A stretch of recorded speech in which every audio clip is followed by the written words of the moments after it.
Akhirnya saya kata dekat isteri saya, rumah kita dah siap. Jom kita pindah rumah baru. Kita tinggallah rumah yang 1000 kenangan ni. Pindah rumah. Waktu saya duk ngangkat barang atas lori tu tuan-tuan, datang 2 suami isteri. Datang dekat saya, "Ustaz, boleh tak jumpa sekejap?" "Boleh bang, jom kita masuk." Tapi tak ada kursi lah bang, dah hantar dah kursi. "Boleh kau duduk atas lantai?" "Boleh." Biasalah rumah orang pindah Ustaz. Oi, duduklah kami 3 bersila. Kami datang ni nak minta maaf. Sebenarnya kami yang sihirkan Ustaz. Saya pun kata, "Saya tahu. Dah lama dah saya tahu." "Ustaz tahu macam mana?" Isteri dia tanya. Saya tahu. Sebab saya tengok gambar mereka tu dalam mimpi saya. Tapi saya diam, tak jumpa tiap-tiap hari tuan-tuan. Pergi market jumpa, pergi sekolah jumpa, pergi masjid jumpa. Saya tak marah mereka. Saya tanya kat mereka lagi, "Mana lagi 4 orang?" "Lah, mana Ustaz tahu kami berenam?" Saya tahu. Mesti dia kata saya berumur besar tuan. Allah, saya kata, "Akak, abang, kalau abang tak datang jumpa saya pun dah lama saya maafkan. Benda lama dah bang. Saya maafkan dunia akhirat." Suami dia peluk saya, meletup tulang saya tuan-tuan. Yang tak peluk saya, isteri dia. Dan dia jadi anak murid saya. Dia mengaji depan saya, duduk depan saya, dan dia mati, saya mandikan mayat dia. Dia kenuri anak, saya datang. Saya yang cukur jambul cucu dia. Saya tak pernah simpan dalam hati. Sampai sekarang isteri dia masih hidup. Kenapa saya tak simpan dalam hati? Sebab Nabi cakap, siapa maafkan orang, Allah bagi kemuliaan pada dia. Saya yakin betul dengan hadis tu. Dan hari ini tuan-tuan, kemuliaan itu sampai. Tuan-tuan semua di bawah, saya seorang-seorang di atas. Tuan-tuan tak ada mikrofon, saya seorang ada mikrofon. Cuma saya tak ada air hari ini tuan-tuan. Tak disediakan air. Selalu saya ceramah, disediakan air. Hari ini tak ada. Bulan puasa Ustaz, saya musafir tau. Mana faham, tak faham sudah tuan. Tuan-tuan, nak dapat kemuliaan, Allah bagi sungguh hari ini tuan. Allah bagi. Yang kedua, kenapa saya maafkan dia? Sebab kerana dialah buat tak betul pada saya. Saya belajar perubatan Islam. Bila doktor, 10 orang doktor yang rawat saya, kepala dia Dr. Manoharan, kepala dia. Jadi ketua dia cek semua ni. Bila saya duduk dalam wad, saya tak boleh buang air kecil, saya tak boleh tidur selama sebulan, saya tak boleh tidur. Sebulan tuan-tuan. Bagi makan ubat yang paling kuat, saya relax. Sebab kedua saya tak boleh tidur, sebab saya nyemang nurse. Nyemang nurse. Isteri tak tunggu, dia sekolah kan, dia seorang. Nyemang nurse lah. Seronok tuan-tuan. Tak tidur pun tak apa, saya cakap. Doktor ni cakap pada saya, "Ustaz, you percaya black magic?" Saya kata segala magic saya percaya, saya cakap. Sebab masa saya sekolah dulu, saya selalu main color magic. Dia tak faham color magic tu datang apa. Akak-akak kalau tak faham color magic, bohong lah. Waktu sekolah dulu ada 2. Satu color kayu, satu lagi color magic tuan. Dia kata, "Ustaz tu color magic." "Ustaz tahu black magic?" "Tahu, nama dia sihir." Sihir ada. Dia kata, "Ustaz, you kena black magic, you pergi berubat. You tak payah lagi datang." Maka saya pun berubat merata-rata tuan-tuan. Ustaz tak mau tolong, ustaz balik, ustaz semua lari. Lah satu ustaz cakap dekat saya. Nama ustaz tu Ismail Kamus, Datuk. Saya pergi jumpa dia 2 kali, dia telefon saya pergi jumpa dia. Dia masa tu pejabat dia di Kampung Baru. Kemudian dia pindah ke Gombak. Masa di Gombak tu dia cakap, "Kazim, entah berubatlah diri entah sendiri. Pergilah berubat." Sejak tu tuan-tuan saya tahu dah. Tak apa. Saya cari Tok Guru, saya cari ustaz sampai ke Kulim, sampai ke Bagan Datuk. Belajar perubatan. Rupa-rupanya tuan-tuan senang je berubat tu. Bila saya pakai jubah, saya pergi keluar pintu, driver saya tunggu dekat pagar. Kenapa saya rebah di pintu? Saya tak boleh melangkah pun. Lembek tu dia pun masuk, angkat. Rupa-rupanya tuan-tuan, Tuhan nak bagi saya belajar perubatan. Dia kata, Kazim, orang tak nak bagi kamu mengajar. Sebab tu kamu sakit. Habis tu apa ubat dia? Ubat dia ialah, jangan sebut nak pergi mengajar. Sebut main bola. Sebab jin ini, tugas dia, kalau Ustaz Kazim pergi mengajar, kau bagi dia sakit. Jadi driver saya pun bunyi loceng. Tintang, Assalamualaikum Ustaz. Jom main bola, jom. Padahal pakai jubah. Relax, wak kitab tuan-tuan. Balik mengajar Bagan Serai Taiping pukul 2 pagi, 1 pagi elok tuan-tuan. Jin ni makhluk bodoh. Yang tuan-tuan takut dengan dia buat siapa? Sebab tu orang tua-tua dulu, dia ambil jagung, dia rebus. Jin yang kacau dia ikut jin tu, bawa jin ikut belakang rumah. Dia tanam depan jin hantu raya tu. Selagi jagung ni tak tumbuh, kau jangan balik ke rumah dia. Faham? Dia tunggu jagung tu tumbuh. Bila nak tumbuh, kawat dah dia rebus. Malaikat kalau ada orang buat jahat, dia korek yang rebus, dia bubuh betul macam tu. Hidup balik sama Allah tu. Saya belajar perubatan tuan-tuan. Dan banyak benda saya rahsiakan pada orang. Sebab saya anggap itu adalah ilmu eksklusif saya. Yang saya tak nak kongsi dengan orang. Amalan saya berpuluh-puluh amalan. Tapi bila Anwar ni meninggal, bila Mukhtar ni meninggal, timbul satu perasaan pada saya. Kalau aku meninggal, ustaz di Bagan Datuk dah meninggal. Ustaz di Kulim pun dah tak ada. Kalau saya meninggal, siapa nak ambil ilmu ni? Dan ilmu ni saya tak tulis pun dalam kitab. Saya ada 18 buah buku. Satu buku pun saya tak tulis amalan yang saya amalkan. Sebab tu bila dia orang meninggal, saya fikir dalam hati saya, dah sampai masanya aku mengajar pula benda-benda rahsia ni pada orang. Supaya tak lagi menjadi rahsia. Dan tuan-tuan boleh beramal dengan apa yang saya buat. Okey? Jadi dalam 5 minit ni, ambillah peluang ni, saya nak ajar pada tuan-tuan. Yang dalam dewan ni saja. Yang mana keluar, yang mana balik, tak dapat dah ilmu ni. Okey, sebab ijazah saya nak bagi pada tuan-tuan. Saya nak dapat ilmu ni tuan-tuan, pergi rumah Tok Guru ni, belajar macam-macam tuan-tuan. Syarat macam-macam baru dapat. Tuan-tuan ni, duk dengar relax, senang dapat. Saya takut tang situ je. Takut tak apa nak berkat. Di situ saya takut. Sebab tuan-tuan dapat ni senang sangat. Sambil duk nyanda, senang dapat. Saya dulu tuan-tuan nak dapat yang ni, aduh, macam-macam benda tuan-tuan. Sekali tu saya keluar rumah pukul 1 pagi tuan-tuan. Dia suruh tunggu depan rumah 1 pagi. Duk cokong berapa jam aku nak tunggu ni. Apa benda yang dia nak bagi? Nak dapat satu ayat untuk jadi amalan. Tak apalah. Semua saya minta pada tuan-tuan, ikhlas dan yakin, insya-Allah apa yang saya buat selama ini dapat kita amalkan bersama. Pertama, surah Toha ayat 55. Baik, ikut saya baca. A'udzubillahi minasyaitonirrajim.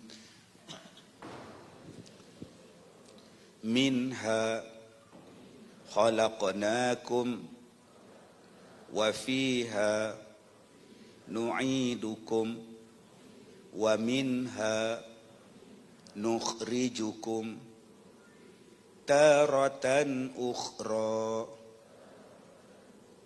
Baik, ayat ini ialah ayat kalau tuan-tuan berhadapan dengan orang yang samsing, yang ganas, yang ajak bertumbuk, yang ajak bergaduh, yang nak buat tak elok pada tuan-tuan.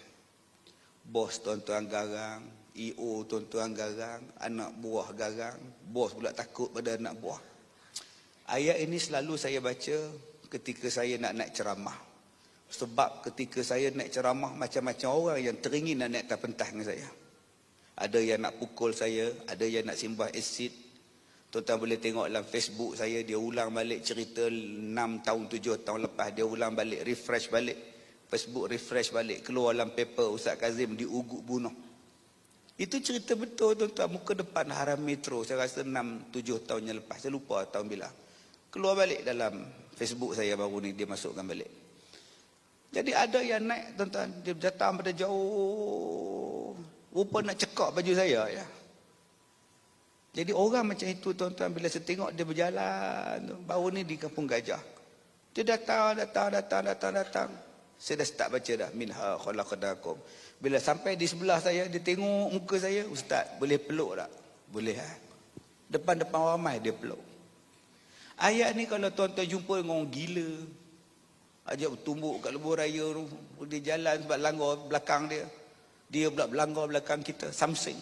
Saya baca ayat ni. Baik, ayat ni juga saya baca pada binatang bisa, pada anjing yang menyalak, yang mengejar kita. Saya baca di Manjung minggu lepas. Saya singgah di Sesi Minyak. Anjing dia menyalak-nyalak kat saya. Saya tengok je anjing ni. Natang punya anjing menyalak. Betul tu, yang salahnya menatang punya orang tu baru salah. Saya keluar tanda, menyalak lagi. Kong, kau ikut tu. Semua orang tengok saya tu. Apa anjing ni minat benar kat aku ni? Saya cakap dekat pembantu saya, nama dia Din, duduk kat luar, nama Din kat luar. Saya kata, Din, tengok saya baca ayat ni, tengok apa jadi pada anjing ni. Saya baca tuan-tuan, depan Din saya baca. Terus menikui anjing tu, lari tu. Jadi, tuan-tuan, amal ayat ini insya-Allah untuk orang yang nak buat jahat dengan tuan-tuan, yang kasar dengan tuan-tuan. Nombor 1. Nombor 2. Saya baru ni saya makan laksa di satu tempat di Subang. Bila saya makan laksa, saya tengok dalam laksa tu ada bulu, tak tahulah bulu apa, rambut, bulu burung banyak. Saya panggil makcik, tukang kedai, makcik, banyak bulu dalam makcik punya laksa. Minta maaf Ustaz, itu bukan rambut makcik, rambut makcik putih. Iyalah makcik ya. Ini nampak tak bulu ni? Oh, itu daun kesum. Makcik daun kesum besar. Ni daun ni nama dia bulu burung. Lebih baik makcik sebut daun ketum, lagi bagus ni. Kalau saya makan laksa makcik ni, saya batuk sampai mati makcik. Dia melekat dekat sini makcik, saya gatal kerongkong. Ini kesan ni makcik. Orang sihirkan kedai makcik. Makcik ambil pen, saya tuliskan. Makcik tuliskan apa benda yang makcik kena buat untuk baca di kedai. Satu hari saya makan di sebuah tempat, saya minta bihun goreng dan teh kosong panas, teh o. Waktu saya duk menjawab mesej, saya bunyi macam pistol meletup. Saya tengok siapa tembak ni. Saya periksa pinggan, rupanya di belakang pinggan saya ni dah pecah. Pinggan tu pecah. Saya kata dekat akak tu, saya tak nak makan, saya bayar. Akak duduk sini, akak nampak ada pinggan akak pecah. Dan di bawah dia ada pasir, nampak tak? Okey kak, duduk sini, saya ajar.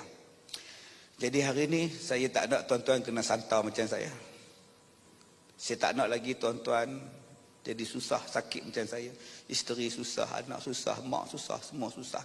Dan sampai sekarang tuan-tuan, saya masih susah. Saya tak boleh makan daging kambing. Saya tak boleh minum air tebu. Saya tak boleh makan benda yang rebung, buluh. Saya tak boleh makan benda yang tajam-tajam. Sampai sekarang pantang, sakit tuan-tuan. Saya tak boleh makan langsung benda-benda tu. Walaupun saya teringin nak makan kambing. Teringin tuan-tuan nak makan kambing bakar semua. Tapi tak boleh makan. Makan saja saya muntah. Makan saja dada saya akan jadi merah balik. Kesan yang melekat dalam badan saya. Sampai bila-bila benda ni akan ada.